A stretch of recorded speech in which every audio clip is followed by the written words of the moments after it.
주의 표와 복음 캠페인 같이 하겠습니다. 복음으로 교회를 새롭게, 세상을 이롭게, 복음으로 가정을 세우겠습니다. 복음으로 전도하고 선교하겠습니다. 복음으로 세상을 섬기겠습니다. 아멘. 우리 묵상 말씀 사무엘상 7장 12절 우리 같이 세 번 하겠습니다. 시작. 사무엘이 돌을 취하여 미스바와 센 사이에 세워 이르되 여호와께서 여기까지 우리를 도우셨다 하고 그 이름을 에벤에셀이라 하니라. 사무엘이 돌을 취하여 미스바와 센 사이에 세워 이르되 여호와께서 여기까지 우리를 도우셨다 하고 그 이름을 에벤에셀이라 하니라. 사무엘이 돌을 취하여 미스바와 센 사이에 세워 이르되 여호와께서 여기까지 우리를 도우셨다 하고 그 이름을 에벤에셀이라 하니라. 아멘. 에벤에셀 하나님께서 우리를 도우시고 붙들어 주시는 줄 믿습니다. 하나님께서 오늘 우리에게 주시는 말씀은 사무엘상 13장 1절에서 23절까지의 말씀입니다. 오늘 본문을 통해서 이유는 다 있다라는 제목으로 말씀의 은혜를 같이 나누겠습니다. 핑계 없는 무덤이 없다라는 말이 있죠. 사람들은 일반적으로 자신의 잘못에 대해서 자기를 보호하기 위해 합당한 변명을 합니다. 자, 성경에서도 보면 에덴 동산에서 아담과 하와가 하나님이 먹지 말라고 한 선악과를 따먹고서는 자신들이 벌거벗은 것을 깨닫고 숨어 있을 때 하나님께서 그들을 어디 있느냐 부르셨고 그들이 하나님께서 명하신 금하신 먹지 말라고 금하신 선악과를 따먹었느냐고 물으셨을 때 아담은 여자 탓을 했고 여자는 뱀의 탓을 했습니다. 그러니까 인간의 역사 시작부터 남 탓을 하면서 핑계와 변명을 대는 것이 오늘날 여기까지 하나님과 인간 사이가 벌어지고 우리가 하나님의 생명을 온전히 누리지 못하게 되는 그 시작이었다라는 얘기입니다. 누가복음 15장에 보면 혼인잔치 비유가 나옵니다. 혼인잔치의 혼주가 많은 사람들에게 올만한 사람들에게 다 초청장을 보냈는데 사람들이 오지 않았습니다. 그런데 그 사람들은 각자 다 이유들이 있었어요. 어떤 사람은 내가 방금 밭을 샀는데 밭을 샀으니 둘러보러 가야 하느라고 내가 못 갔다. 어떤 사람은 내가 소들을 샀는데 이 소들을 밭에 나가서 부려봐야 되기 때문에 못 갔다. 어떤 사람은 내가 지금 장가 들었기 때문에 장가 든 지 얼마 안 돼서 내가 바빠서 못 갔다. 이유 없는 사람이 없었습니다. 그러나 주님께서 말씀하실 때 결국에는 그 자리를 다른 사람들을 불러 모아 채우게 된다라고 그랬어요. 자, 이것은 그 먼저 초청을 받은 사람이 이스라엘 백성들인데 그들이 여러 가지 이유와 핑계를 대고 결국 하나님의 은혜를 온전히 받지 못했을 때 다른 사람들을 불러 채운다. 그게 이방인들이고 저와 여러분들입니다. 오늘날 이스라엘 사람들, 유대인들이 예수님을 믿지 않고 예수님을 인정하지 않는데 이방인인 한국인들이 새벽을 깨워서 기도하고 예배하고 있는 것입니다. 또 예수님을 배신한 것은 가룟 유다와 또 베드로 크게 다르지 않습니다. 결국에는 다 예수님을 배신했어요. 그러나 결정적으로 달라진 것은 뭡니까? 베드로는 자신의 잘못을 인정하고 주님 앞에 나왔다는 거예요. 가룟 유다는 자책하며 자살했습니다. 세상적인 눈으로 볼 때 가룟 유다가 책임감이 있다고 말할지 모릅니다.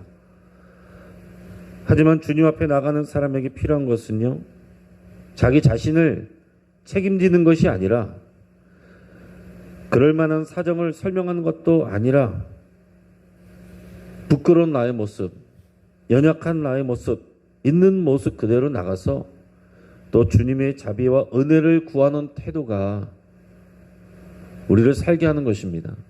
여러분, 이것이 신앙인에게 필요한 거예요. 내 자존심 때문에 하나님 앞에 나가지 못하고 여러 가지 이유를 둘러대고 또 사람들이 뭐라고 할까? 그런 시선 때문에 나가지 못하고 결국에는 생명의 길을 가지 못하는 사람들이 가룟 유다처럼 가는 그 길을 가는 것입니다. 여러분, 오늘 사무엘 선지자의 우려 속에서 세워진 이 사울 왕의 그 실수가 나옵니다. 이게 작은 일일 수 있는데 하나님께는 큰 일이었습니다.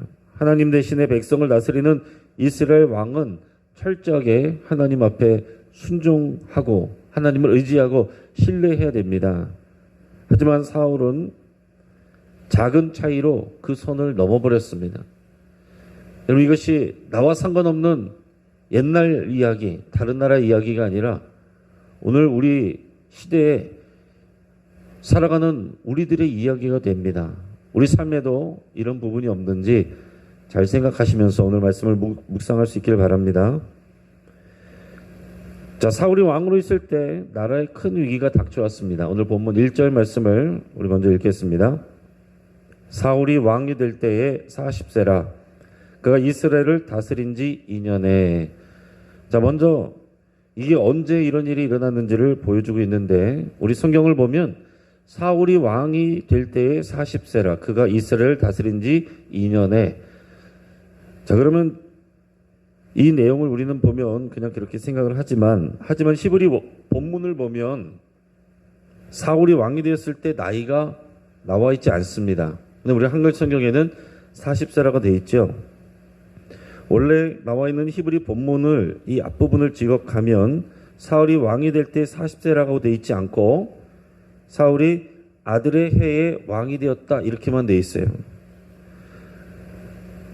자, 구약 성경에서 제일 오래된 것이 헬라어 구약 성경의 그 사본인데 그것을 70인역이라고 합니다. 구약 성경을 히브리어를 헬라어로 번역해 놓은 것을 70인역이라고 그래요. 자, 근데 이 70역본에서는 이 부분이 뭐라고 써 있냐면은 30세에 사울이 왕이 된 것으로 이렇게 써 있어요. 자, 그런데 오늘 우리 한글 개역 개정에서는 40세로 기록하고 있고 표준 세번역본을 보면 이 70인역을 따라서 30세에 된 것으로 나와 있어요. 또 현대인의 성경을 찾아보면 사울이 몇 세 왕이 되었는지에 대해서는 기록하지 않고 있어요. 그러니까 히브리 본문 그 사본을 따라가는 거죠. 자, 그러니까 우리가 읽는 성경책이 이게 원본이 그대로 딱 있는 게 아니라 여러 가지 사본의 전통들이 있습니다. 그리고 이것은 다 사람들이 또 베껴서 쓰고 베껴서 쓰는 사본들이 내려오는 그런 전통을 따르는 것이기 때문에 우리가 어떤 전통을 따를까에 따라서 우리가 이제 말씀을 이렇게 다르게 해석할 수 있는 그런 여러 가지 여지가 있습니다. 그래서 성경 번역본들도 보면 다 다를 수 있다라는 거예요. 그러니까 사울이 40세에 왕이 됐는지 30세에 왕이 됐는지 아니면 실제로는 원래부터 없었는지 아니면은 베껴 쓰는 과정 가운데서 이 내용이 누락이 됐는지 정확하게 알 수는 없습니다. 자, 그런데 우리가 알 수 있는 것은 뭐냐면 뒤에 부분을 보면 사울왕의 아들이 요나단이 군사 1,000명을 이끌고 지금 블레셋이 쳐들어온 블레셋의 이 수비대를 공격했다라는 내용이 나옵니다. 그러니까 우리가 생각을 했을 때 기본적으로 그 사울왕의 아들이 군사 1,000명을 이끌고 군사작전을 할 정도가 됐으면 30세에 왕이 돼가지고 다스린 지 2년 됐는데 그 나이를 생각하면은 요나단이 10대에 군사 1,000명을 데리고 이런 일을 했다라고 보기는 어렵겠죠. 그러니까 우리는 왕이 오늘 여기 성경에 나와 있는 대로 40대 왕이 됐고 그 다스린 지 2년이 되었다라는 내용을 우리가 합리적이겠다라고 보통 받아들인다라는 것입니다. 그러니까 우리가 성경 말씀을 읽을 때 우리가 1.1획도 바꿀 수 없다라는 그런 내용을 우리가 읽는 이 한글 성경을 가지고 그렇게 적용하시면 우리가 하나님의 말씀을 오히려 온전하게 읽을 수가 없습니다. 그래서 신천지 같은 데가 오히려 말씀 그대로 읽는다고 하면서 개역 개정도 안 읽고 개역 옛날판으로 그것만 가지고 짝을 맞춰서 읽기 때문에 하나님의 말씀을 온전히 이해하지 못하는 거예요.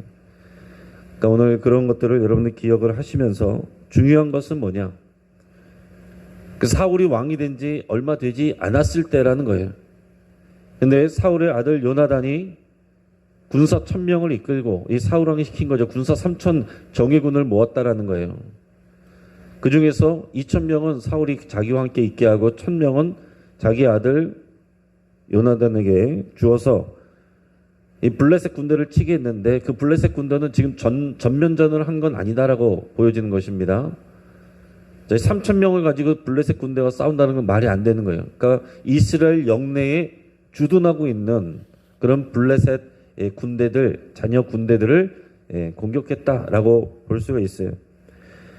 자, 그런데 그렇게 되고 나니까 이것은 마치 잠자는 사자를 건드린 것처럼 블레셋이 전체가 일어나서 이 이스라엘을 치러 왔습니다. 그래서 지금 나라에 위기가 발생하게 된 거예요.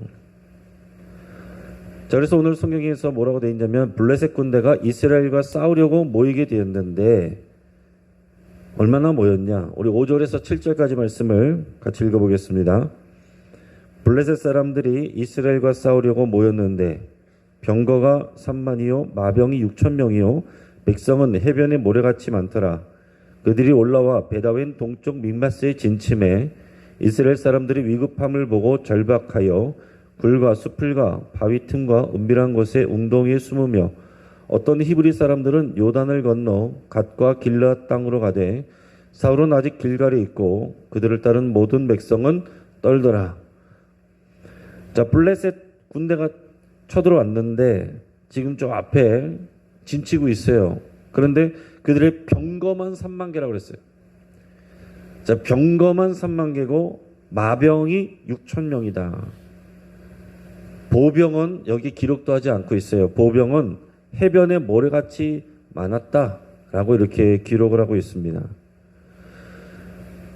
자, 이 사울왕은 온 이스라엘 사람들에게 지금 현재 위기의 상황을 알리고 전쟁을 위해서 모이도록 이렇게 했습니다.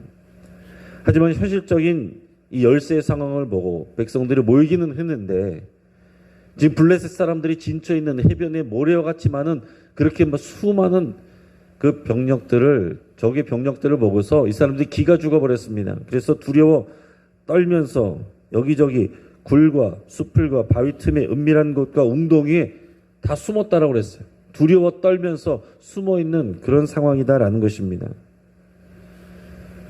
자, 사무엘 선지자는 사울 왕에게 뭐라고 얘기를 해놨냐면 7일 후에 내가 그곳으로 갈 테니까 기다려라 라고 그랬어요. 하나님께 기도하고 제사 드리기 위해서 사무엘 선지자가 올 것이니까 그때까지 기다려라 그랬어요. 자, 그런데 이스라엘 백성들은 지금 눈앞에 지금 벌떼같이 모여있는 그런 적들의 병력을 보면서 이 두려운 마음에 벌벌 떨고 있는데 하루가 가고 이틀이 가고 사흘이 가고 시간이 지나면서 점점 자리를 이탈하고 도망가는 그런 사람들이 많아지기 시작했습니다. 급한 마음에 사울은 더 이상 기다리지 못하고 사람들에게 번제물과 화목제물을 가져오라. 그래서 자신이 하나님 앞에 제사를 드렸어요. 자, 그런데 얄궂게도 그 제사 드리기를 마치자 사무엘 선지자가 현장에 도착했습니다. 조금만 더 기다렸으면 사무엘 선지자가 온 건데 그 순간을 기다리지 못하고 마지막에 자신이 먼저 제사를 드렸는데 사무엘 선지자가 왔다라는 거예요. 사울왕은 얼른 나가서 반가운 마음에 그를 맞이했어요. 그러면서 현장의 상황을 설명을 했습니다. 당연히 자신을 이해해 줄 것이라고 생각을 했어요. 그러나 이 상황을 파악한 사무엘 선지자는 표정이 밝지 않았습니다. 그리고 사울왕에게 지금 당신이 도대체 무슨 일을 한 거냐? 라면서 책망을 했어요. 그러자 사울은 내가 그럴 수밖에 없었다라고 말하면서 그럴 수밖에 없었던 합리적인 이유를 3가지를 대게 됩니다. 오늘 11절 12절 말씀을 같이 읽겠습니다. 사무엘이 이르되 왕이 행하신 것이 무엇이냐 하니 사울이 이르되 백성은 내게서 흩어지고 당신은 정한 날에 안에 오지 아니하고 블레셋 사람은 믹마스에 모였음을 내가 보았으므로 이에 내가 이르기를 블레셋 사람들이 나를 치러 길갈로 내려오겠거늘 내가 여호와께 은혜를 간구하지 못하였다 하고 부득이하여 번제를 드렸나이다 하니라. 자, 사울왕이 뭐라고 얘기했습니까? 세 가지를 들었는데 11절에서 보면 첫째는 내가 왜 사무엘을 기다리지 못하고 이 직접 제사를 드렸느냐? 첫째 이유는 지금 백성들이 당장 두려워서 흩어지고 있습니다. 조금만 더 기다렸으면 다 도망가게 생겼는데 도망가고 나면은 누구를 데리고서 내가 전쟁하겠습니까? 자, 두 번째 이유는 사무엘 선지자가 7일 만에 온다라고 했는데 7일 다 됐는데 지금 사무엘 선지자가 오지 않고 있었습니다. 지금 사무엘에게 지금 탓을 하는 거죠. 세 번째는 블레셋 군대가 지금 가까운 지역에 모여 있는데 지금 언제 쳐들어올지를 모르는데 지금 내 앞에서 적들이 모여가지고 나를 치기 위해서 이렇게 있는 것을 보면서 내가 어찌 그냥 가만히 있을 수가 있겠습니까? 라고 얘기를 했어요.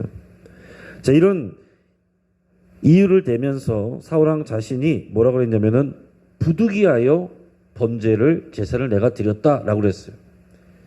이 세 가지 이유를 대면서 내가 부득이하게 내가 그렇게 한 것입니다. 어쩔 수가 없었어요. 누구라도 이렇게 했을 것입니다. 나는 다 그럴 만한 이유가 있었어요. 그냥 그런 게 아닙니다. 이렇게 얘기를 한 것입니다. 그렇게 얘기하면 이 정도면 사무엘도 아유 그런 이유가 있었군요. 그럴 만했습니다. 그래도 하나님께 또 제사를 드리겠다고 예배하겠다고 한 것이니 잘했습니다. 이렇게 말할 줄 알았는데 사무엘 선지자는 오히려 사울왕을 책망을 했습니다. 사울왕은 어떤 생각을 했어요? 아, 그래도 제사를 안 드린 것보다 드린 게 낫지 않은가? 아니, 상황이 긴급한데 어떻게 더 충분하게 기다릴 수가 있겠는가? 아니, 위기 상황에서 아무것도 하지 않는 것이 오히려 내가 왕인데 왕으로서 그건 나쁜 일이다. 내가 한 일은 부득이하게 할 수밖에 없는 일이었다. 나는 후회가 없다. 이런 생각들을 했을 거예요. 자, 사울왕의 설명은 그냥 보면 매우 합리적입니다. 여러분, 오늘날 이 시대에 일어난 일이라고 할지라도 대부분의 그 사람들이 이 상황만을 보면 그럴 수 있다라고 인정을 해줄 거예요. 만약에 거수해서 이 상황 가운데 사울의 행동이 옳은지 그른지 얘기해 보라 그러면 아마 더 많은 사람들이 대다수의 사람들이 사울왕이 옳다라고 그렇게 하는 것이 그럴 수밖에 없었을 거라고 인정해 줬을 거다라는 얘기입니다. 그런데 중요한 것은 사람들의 의견이 아니에요. 거수해서 이 맞고 틀리고를 말하는 것이 아니라 하나님의 판단이 중요한 것입니다. 자, 지금 상황을 그 뒤에 나오는 내용들을 더 보면 블레셋 군대는 철기 무기를 가지고 있었어요. 그러나 이스라엘 군대는 지금 사람들은 모였는데 칼과 창을 가지고 있는 사람은 사울왕과 그 아들 요나단밖에 없었다라고 그랬어요. 다른 사람들은 뭘 갖고 있습니까? 농기구 들고 나왔어요. 농기구.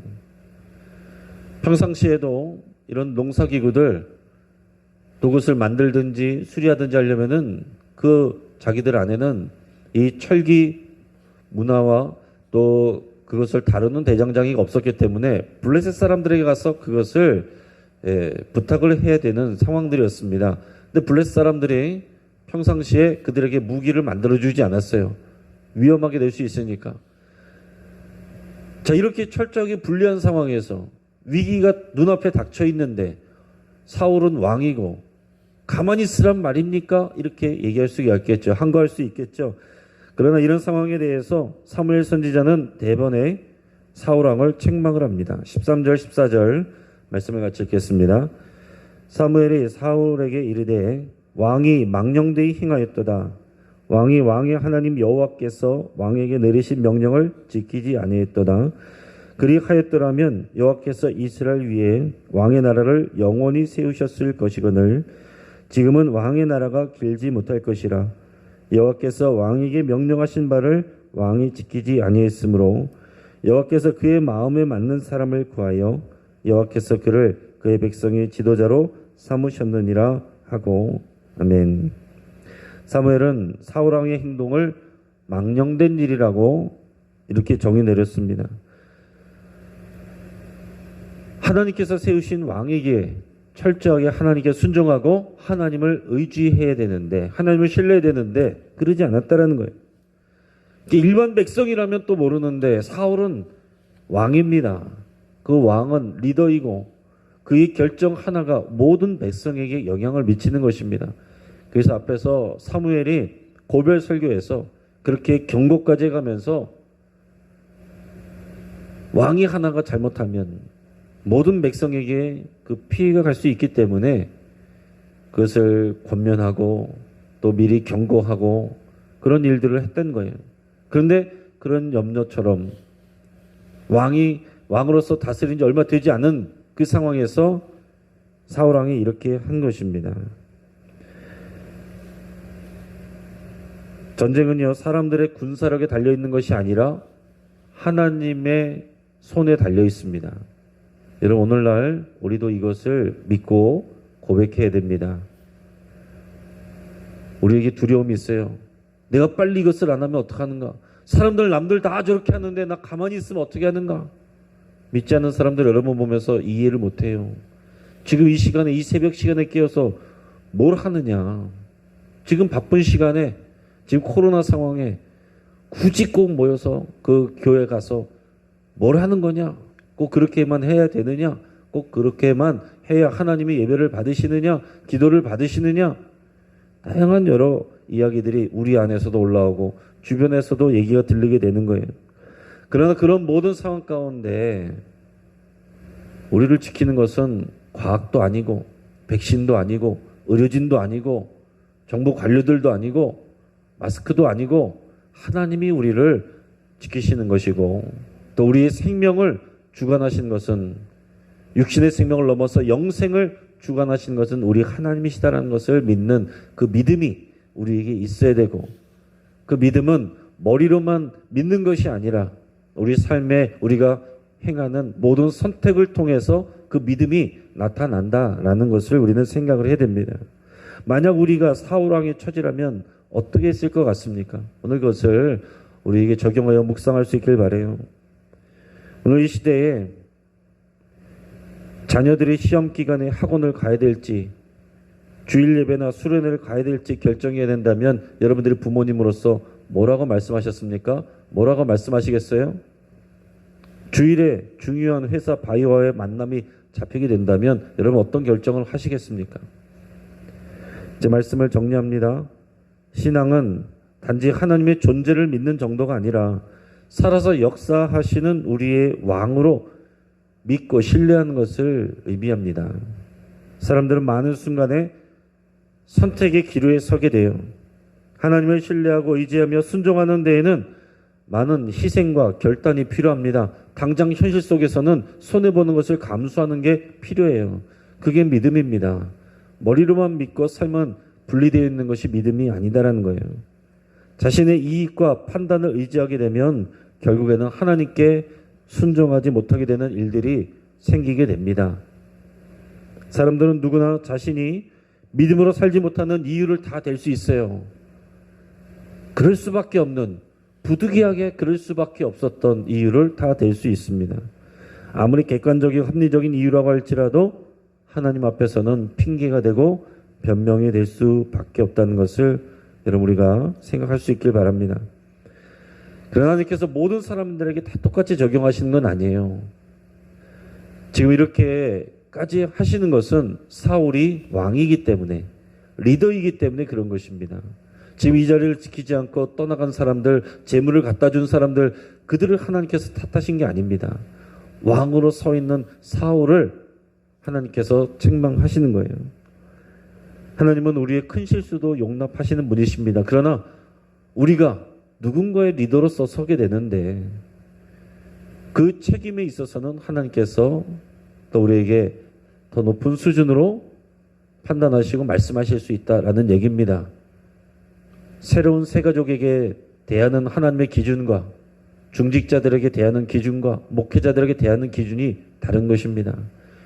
이제 갓 신앙생활한 사람들과 오랫동안 신앙생활한 사람들에게 하나님께서 대하는 기준이 다를 수 있다는 거예요.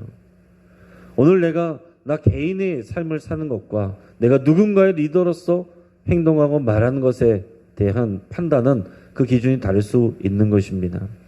사람들은 누구나 다 이유가 있지만 오늘 이 시간 우리 하나님 앞에 어떤 이유와 변명과 핑계와 탓하는 것 다 내려놓고 있는 모습 그대로 하나님 앞에 나갈 수 있기를 주님의 이름으로 축복합니다. 같이 한번 기도하겠습니다. 오늘 말씀을 붙잡고 함께 기도할 때 모든 승리와 결과를 주시는 분은 여호와 하나님이신 것을 믿고 여러분 그렇게 고백할 수 있기를 바랍니다. 내가 하나님의 말씀에 불순종했던 것들과 지금 하고 있는 불순종이 있다면 그것을 하나님 앞에 회개할 수 있기를 바랍니다. 또 하나님 앞에서 내가 핑계와 변명을 내지 않고 남 탓하지 않고 정직하고 겸손하게 나아갈 수 있기를 이 시간에 결단할 수 있기를 바랍니다.